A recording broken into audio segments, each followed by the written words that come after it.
नमस्कार, बहुत बहुत स्वागत करती हूँ आप सभी का भारत 24 पर। मैं हूँ आपके साथ पूर्णिमा मिश्रा और आप देख रहे हैं हमारा खास शो मेरा धर्म मेरा ईमान। कल हमने अपने इसी शो में आपसे ये बात की थी कि 2024 की सियासी लाइन भगवान राम के नाम पर तय कर दी गई है।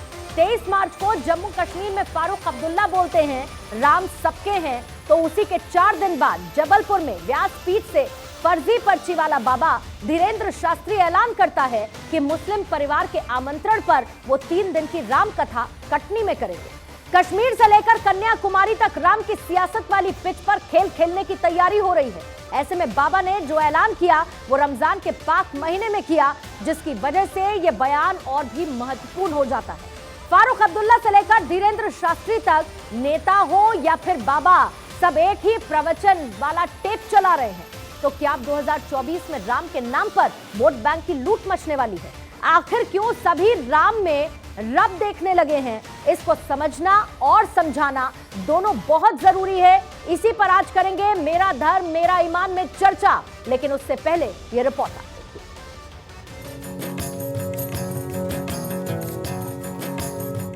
पहले जम्मू कश्मीर से उठी राम की लहर।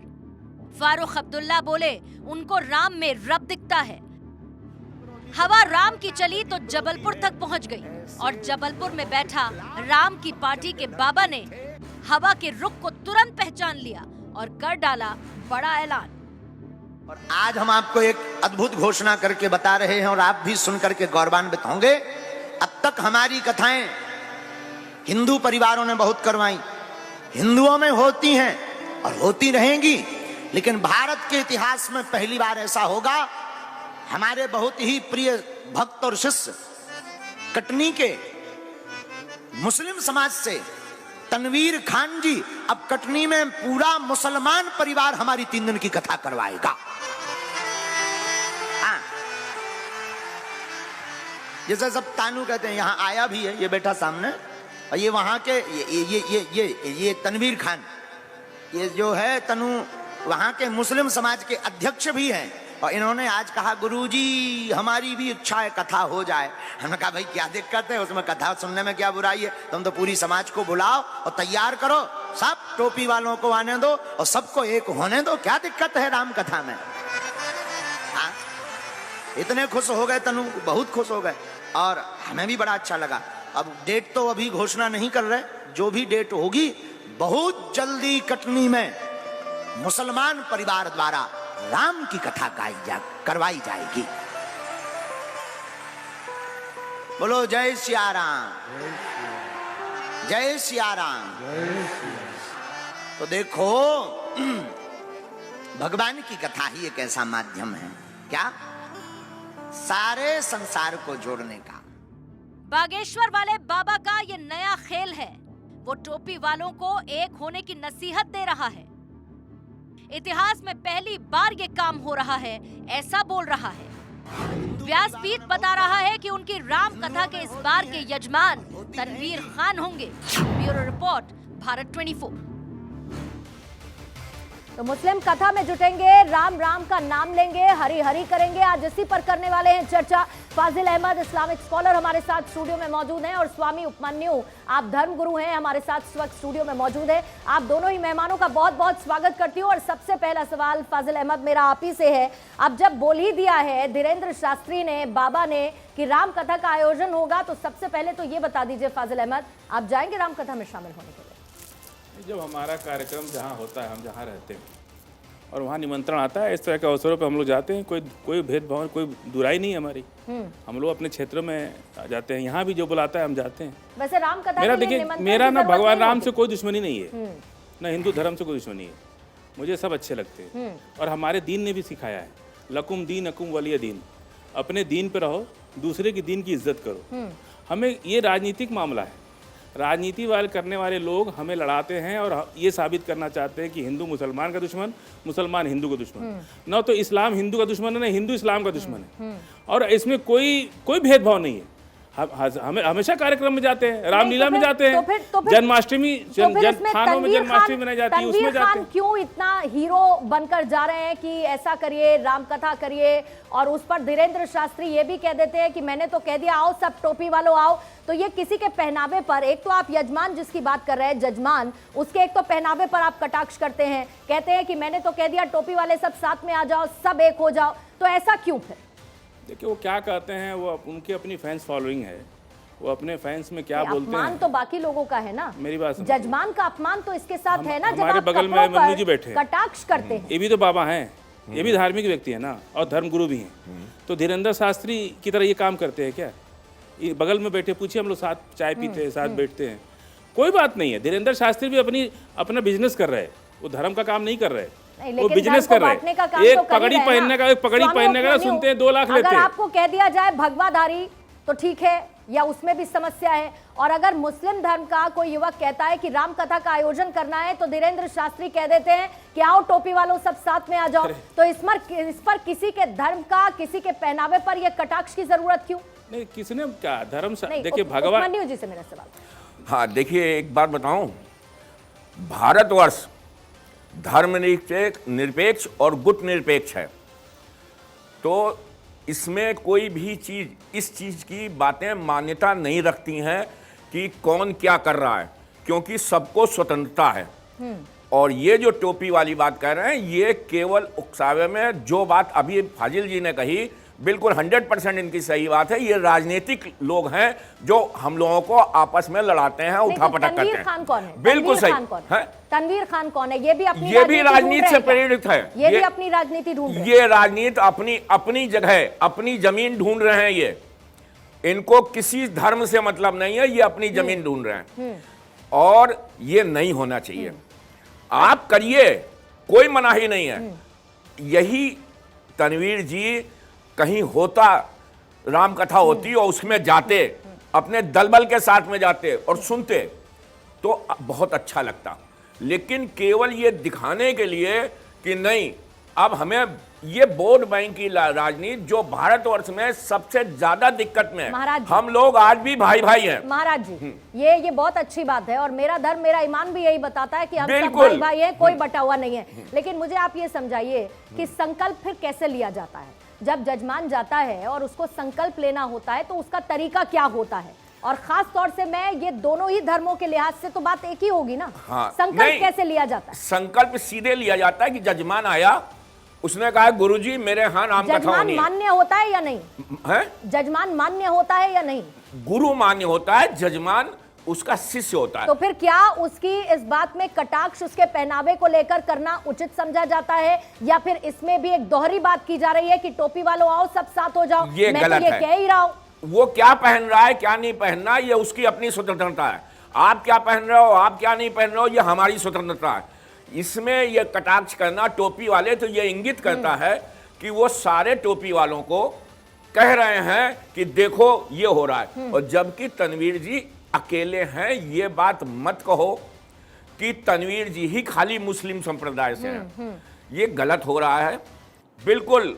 और डे फर्स्ट मैं जनवरी से कह रहा हूं कि ये तरीका इनका ठीक नहीं है, और आज भी कह रहा हूं, मेरे बुराइयां हुई हैं, मेरे को थ्रेट किया गया कि आप जो है सनातन हो, हिंदू हो।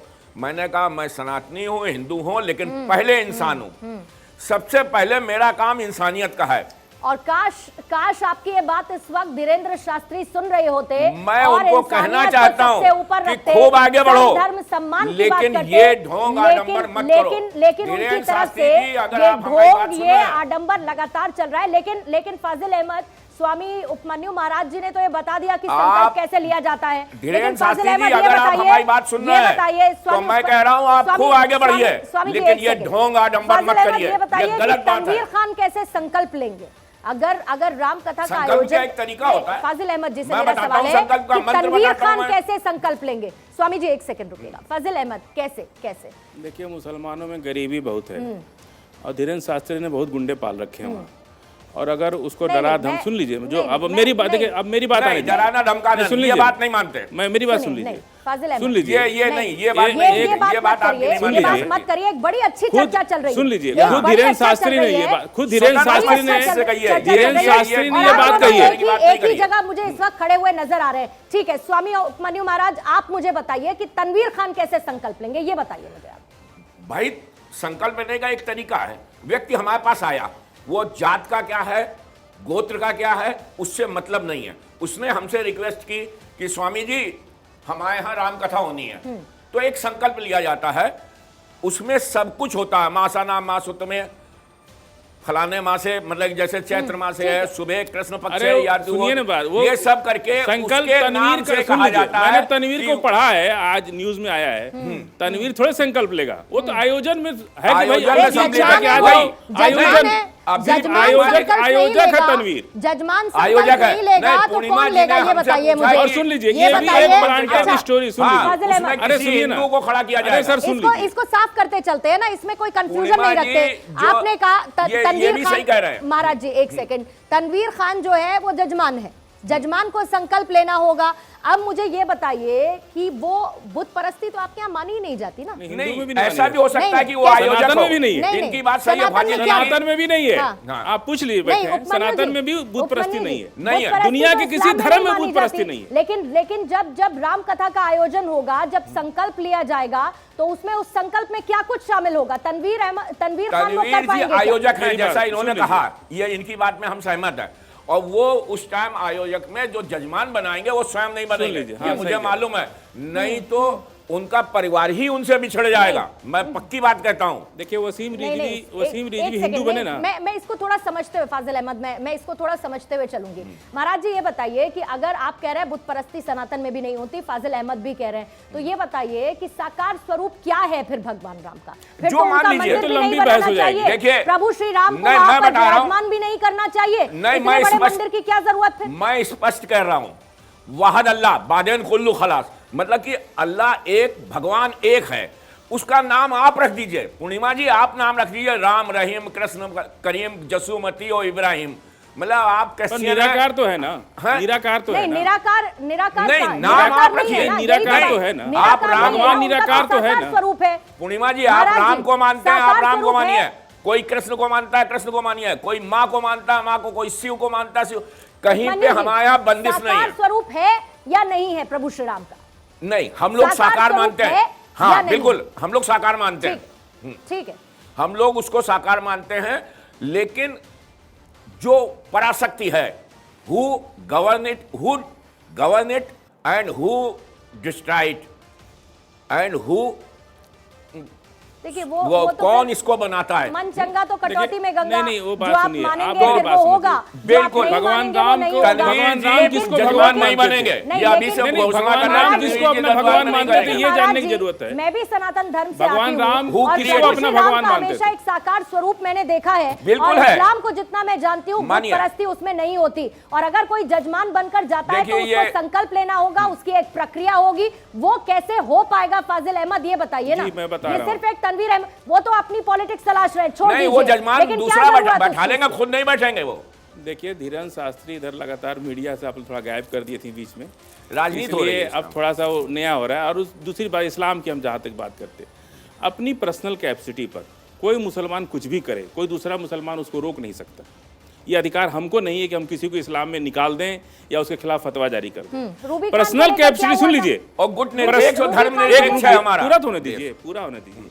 कोई जा रूबी करके खान को लेकर क्या सुन हुआ था लीजिए, फाजिल अहमद? कोई जा करके बुत प्रस्ती करे, चाहे कोई भी काम करे, रूबी खान को लेकर सुनिए क्या हुआ ना था? आप पहले। फतवा जारी हुआ था या नहीं हुआ आगे- था? सुबाही रूबी खान ने को क्या नहीं किया हुआ। था? सुनिए, रूबी फतवा खान ने किसी क्या नहीं, किया नहीं, था? किसी तो पे जारी क्या नहीं। तनवीर खान को किसी लेकर पे भी भी नहीं, फतवा किसी जारी पे होगा फतवा उनके जारी खिलाफ सुन भी? लीजिए। उनको आप फतवा निकाल देंगे धर्म से किसी बाहर, पे भी ये फतवा होगा। जारी नहीं हुआ, तो फतवा जारी रूबी करना। खान पर क्या हुआ था? सुन लीजिए, वो फतवा नहीं था, क्या था फिर? वो उनकी एक अपनी मौलाना साहब की जो है वो अपना उन्होंने एक व्यूज दिया था। फतवा नहीं होता है वो, फतवा मुफ्ती देता है, उसके बहुत से नियम सब तरीके होते मौलाना हैं। एक और धर्म सुन को लीजिए, चलाते हैं, आप सुन लीजिए, धर्म के उपदेश देते हैं, अगर सुन लीजिए, धर्म का ज्ञान देते ये हैं। उपमन्यु जी हैं। इस मामले में सुन सूट लीजिए, नहीं किया धर्म तो गुरु एक हैं। मौलाना ने अपनी निजी बात कह सुन दी, लीजिए। उसका नहीं, धर्म से कोई ताल्लुक नहीं। ऐसा है क्या? पर्सनल कैपेसिटी में हमको अल्लाह को खुद जवाब देना है।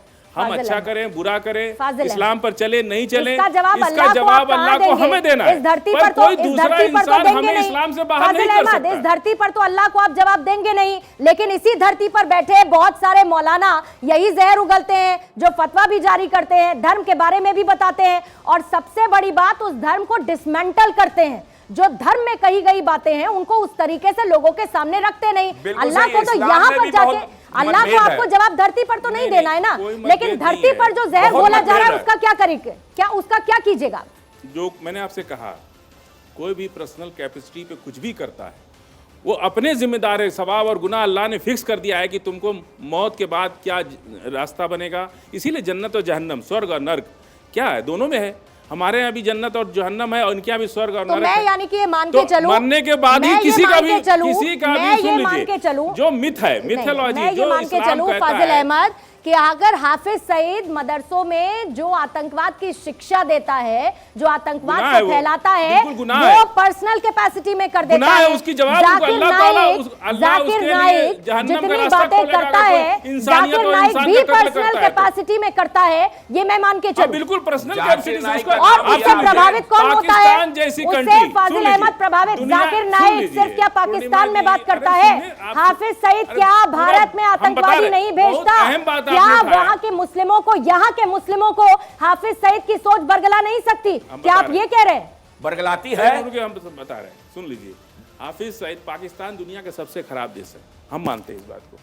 वहां पे हाफिज सईद चुनाव लड़ा और 1% वोट भी नहीं पाया। जाकिर नाइक आप क्या कैसे करता मान है? सकते हैं? मुसलमान कैसे फाजिल जाकिर अहमद नाइक को ऐसा नहीं, नहीं जाकिर देखिए, नाइक सुन के लीजिए, तो बहुत भी डरना है, जाकिर कभी नाइक कुछ सुन कहता है, लीजिए, कभी कुछ कहता है। जाकिर नाइक साहब का मामला अलग है। जाकिर वो एक नाइक ने धर्मगुरु तो कह दिया हैं, वो कि अपने एक भी एक मजाल नहीं आइडियोलॉजी होनी डेवलप चाहिए। करते हैं, वो एक आइडियोलॉजी बात करते हैं। लेकिन हाफिज सईद एक आतंकवादी है, लेकिन उनकी और आइडियोलॉजी वो मानता इंसानियत कौन की, है? वो आतंकवाद हाजिर के जी, रास्ते उनकी में चलता आइडियोलॉजी है। कोई नहीं मानता। हम नहीं मानते उसको। नहीं नहीं, फाजिल अहमद ये जानते हैं ना आप कराची की जेल में कितने ऐशो आराम के साथ हाफिज सईद रह रहा है? इस पर हमारा हाफिज कोई- सईद रह रहा है कितने ऐशो आराम के साथ, देखिए, और वो सब कुछ करने के इस बाद पर जो इस्लाम में हराम है, जो मैंने इस्लाम आपसे में कहा हराम माना कि जाता मैं है, वो पाकिस्तान सब कुछ पर- करने के मैं बाद दुनिया का मैं ये सबसे कह रही खराब हूँ देश कि अगर पाकिस्तान को कोई मानता हूँ। अगर कोई धर्म को आतंकवाद को बढ़ाने वाला देश मानता हूँ। अगर कोई भी व्यक्ति, और मैं चाहे वो पाकिस्तान पर मुस्लिम जवाब दे धर्म नहीं हो हूँ। मैं या भारत फिर के वो हिंदू लोकतंत्र धर्म में हो, पैदा हुआ हूँ। अगर धर्म भारत के के नाम पर लोकतंत्र- तोड़ेगा तो उसको आप पर्सनल कैपेसिटी कहकर उसका किनारा आप नहीं कर सकते, उसके लिए संविधान क्योंकि है हमारे उससे पास। एक बड़ा वर्ग प्रभावित अगर होता मानवता सुन है। लीजिए। अभी आप कानून नहीं, व्यवस्था पे आएंगे, मानवता सुन अब आप आ लीजिए। जाएंगे कि संविधान क्या मानवता कहता है, अगर- लेकिन देश बिल्कुल संविधान अगर से चलेगा, ये हम- बात कितने लोग अच्छा, एक मानते बात हैं? बताइए, हम अल्लाह कितने अकबर लोग कह के मानते किसी को गोली हैं? मार दे तो क्या संविधान छोड़ देगा हमको? उपमन्यु या महाराज, जय श्री राम कह के गोली क्या मार ये देंगे बात, तो इनको संविधान छोड़ देगा? ये क्या बागेश्वर बाबा मानता है कि ये देश संविधान से चलता है? वो तो अपनी पॉलिटिक्स करता है, वो ये मानता है कि ये देश सर तन से जुदा कहां से निकला? सर बहुत सारी ऐसी बातें इस पर फिर यही चर्चा भी करने जमना पर है, जाएंगे ये गलत तो है। समय वो नहीं भी कह रहा है बचेगा। ठठरी बांध देंगे, लेकिन ये क्या बागेश्वर कितनी बाबा गंदी बात महाराज है, क्या वो कर कह रहा रहा है है? ठठरी क्या बांध वो देंगे। संविधान के ये हिसाब भी से तो देश गलत है, चलने की सर बात तन करता से है जुड़ा महाराज और जी? ठठरी कह बांध रहे देंगे, कि ये भी रावण गलत से है। फोन से बात करते क्या हैं। क्या वो कह रहे कि हम संविधान के रावण से हिसाब से फोन देश बात चलने की करते हैं। बात करता है बागेश्वर बाबा? करता है क्या? हाँ, वो तो धर्म को तोड़ने की बात करता है, तोड़ने की वो बात तो- करता है, तो फिर- 100% तो तोड़ने फिर- की बात। लेकिन ऐसे लोगों को सुनने वालों की भीड़ कितनी है? ऐसे लोगों को मानने वालों यही की भीड़ विडंबना कितनी है कि और यही महाराज जी, और बागेश्वर जैसे कम से कम 2000 आदमी अगर हैं अपनी इंडिया राजनीति में। तलाश रहा है तो वो क्या कर रहा है? कितने लोगों का ब्रेन वॉश कर रहा है? आप ये समझते हैं महाराज जी? बिल्कुल सही कह रहे हैं आप, और आपकी बात 100% सही है। ये जो कर रहे हैं, ऐसे न जाने कितने मठाधीश हैं, अपनी अपनी जगह पे अपना उल्लू साथ सीधा कर रहे हैं। कोई मतलब नहीं है इनको, जनता से मतलब नहीं है, केवल ठगी से मतलब है।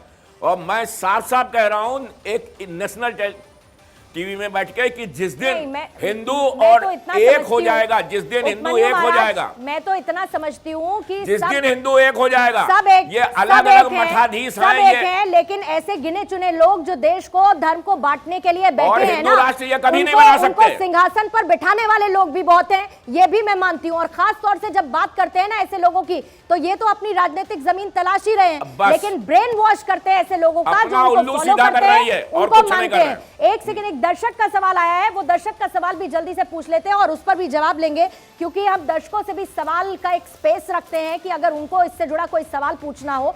देखिए, दर्शक का सवाल यह है कि बाबा कहता है 5 साल बाद भारत में सब हरि हरि बोलेंगे, तो क्या 5 साल में भारत से सारे धर्म खत्म कर दिए जाएंगे? कितने बाबा आए और कितने चले गए? इसके बाद की बड़ी बात, ये भाईचारे की कौन सी मिसाल है? स्वामी उपमन्यु, आपके साथ शुरुआत करती हूँ। ये कौन सी भाईचारे की मिसाल? कोई नहीं है भाईचारे की, ये अपना उल्लू सीधा कर रहे हैं। कितने बाबा इनके जैसे आए और कितने चले गए। नहीं, लेकिन ना हिंदू को हिंदू नहीं, हिंदू धर्म को खतरा नहीं हुआ, सनातन संस्कृत को खतरा नहीं हुआ। वीरेंद्र शास्त्री की नहीं है, फाजिल अहमद आप भी सुनिएगा, इससे पहले हमने फारूक अब्दुल्ला पर चर्चा की। बिल्कुल सही है। कहते हैं राम सबके हैं, वहां से जो फिजा चली, क्योंकि वहां पर भी चुनाव होने हैं, उसको फौरन बागेश्वर बाबा ने कैच कर लिया और सोचा कि अब मैं इसको कैसे भुनाऊं, तो उन्होंने भी ये बात कर दी। पहले ही टाइम में सबसे पहले कहा कि ये सब राजनीतिक है, टोटल, चाहे वो अब्दुल्ला हो चाहे कोई भी हो, सब राजनीतिक है। सबको अपना चुनाव, अपनी जमीन बनानी है। ठीक है, फाजिल अहमद। देखिए, इस देश में शिक्षा की बहुत कमी है, इसको तो मानना पड़ेगा। ये जो आप कह रहे हैं ना कि भीड़ कहाँ से आ रही है, जब उनको शिक्षित नहीं कीजिएगा, उनको दुनिया की चीजें नहीं पढ़ाइएगा, नहीं समझाइएगा, तो जहाँ उनको एंजॉय करने एंजॉय करने के लिए जहाँ उनको मजा आता है वहाँ चले जाते हैं। हम लोग विरोध कर रहे हैं कि शिक्षित हो रहा है आदमी। आज मैंने पढ़ा, बहुत पढ़े लिखे लोग पहुंचते हैं, शिक्षित हो रहा है आप आदमी। शिक्षा को मत लेकर आइए, क्योंकि शिक्षा बहुत बहुत पढ़े लिखे लोग आते हैं। आडंबर और अंधविश्वास के लिए शिक्षा बहुत जरूरी है। बिना शिक्षा के अंधविश्वास और आडंबर से नहीं लड़ सकते। खुद देखा है मैंने, खुद देखा है मैंने, और पढ़े लिखे लोग वहां पर पहुंचते हैं। कभी आप जाइए और आप देखिए, मैं तो कहती हूँ कि कथा कराने वाले हैं ना, आप पहुंचिए, फाजिल अहमद, आप पहुंचिए। मुख्यमंत्री को तो वोट लेना है ना, आप पहुंचिए फाजिल अहमद और देखिए कि कितने धर्म नहीं, राजनीति है। चर्चा का विषय नहीं है, चर्चा का विषय ये है कि ऐसे लोग जो अपनी राजनीति चमकाते हैं, इनके फांस में क्यों फंसते हैं? वो लोग जो अपने आप को ये महसूस करते हैं हम तो कमतर हैं, क्यों अपने आप को विक्टिम प्लेइंग के तौर पर दिखाना कि एक आदमी उसका माइलेज ले सके? क्यों ऐसी स्थिति में खुद को रखना? ये इसलिए होता है। सुन लीजिए, मनोज तिवारी भाजपा के इतने बड़े नेता हैं, अध्यक्ष रह चुके हैं, सांसद हैं, वो उनके चेला हैं, और कहता है कि 3 दिन पहले से धीरेन्द्र शास्त्री बोलते हैं कि 3 दिन से नहीं है, आकर मनोज तिवारी आपकी सेवा करेंगे। मनोज तिवारी तो शिक्षित नहीं है। दुबई में मुरारी बापू रामकथा करते हैं, उन्होंने कभी इसको पॉलिटिसाइज नहीं किया, उन्होंने कभी इसका राजनीतिकरण नहीं किया। और न जाने ऐसे कितने लोगों की बात है। इंडोनेशिया में उन्होंने भी अल्लाह अकबर किया। रामकथा का पाठ कैसे होता है, कैसे रामकथा होती है, लेकिन उसको लेकर कभी भी राजनीतिकरण से उस चीज का हुआ नहीं हो रहा है। दुनिया का कोई मुसलमान बोला आगे आप गलत मैं वही कह रही हूँ आपसे, लेकिन यहाँ पर उस पर राजनीति होती है, समस्या यहीं पर आती है। विडंबना ये है। स्वामी जी, मेरे पास समय बहुत कम है, इसलिए माफी चाहूंगी, आपकी बात पूरी नहीं हो पाएगी। बहुत बहुत शुक्रिया आपका। फाजिल अहमद, आपका भी बहुत बहुत शुक्रिया। महाराज जी, आपका भी बहुत बहुत शुक्रिया। मेरा धर्म मेरा ईमान आप देख रहे थे।